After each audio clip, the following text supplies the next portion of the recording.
La réponse trouve sa source dans une loi. Il y a eu des débats qui, dans la presse, ont été agités. Il y a eu des positions qui ont été prises et même des commentaires s'en sont suivis.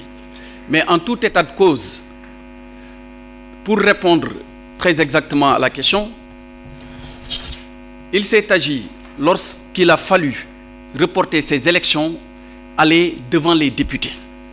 C'est donc une loi qui a été votée à l'Assemblée nationale et qui a prévu ce report suite à un consensus noté dans le cadre de la commission politique du dialogue national, lequel consensus a été fait autour de la nécessité, selon les différents acteurs donc impliqués, d'évaluer le processus électoral depuis les élections donc de 2016, d'auditer le fichier électoral et enfin de s'accorder sur une proposition de date qui devra être actée par décret.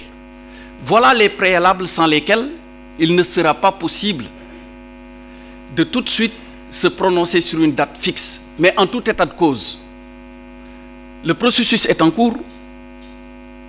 Les experts qui doivent auditer le fichier sont en train d'être sélectionnés et les conclusions qui seront issues de ce travail permettront aux acteurs du dialogue, et ça me permet d'ailleurs au passage de répondre à la question d'un de vos confrères qui s'interrogeait sur l'état actuel du dialogue.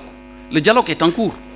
Il y a des travaux qui se poursuivent pas de façon interactive entre acteurs, mais c'est au contraire le processus de sélection des auditeurs qui permettra à terme d'avoir des résultats lesquels devront, avec le rapport final, déboucher sur une conclusion propre à retenir une date certaine.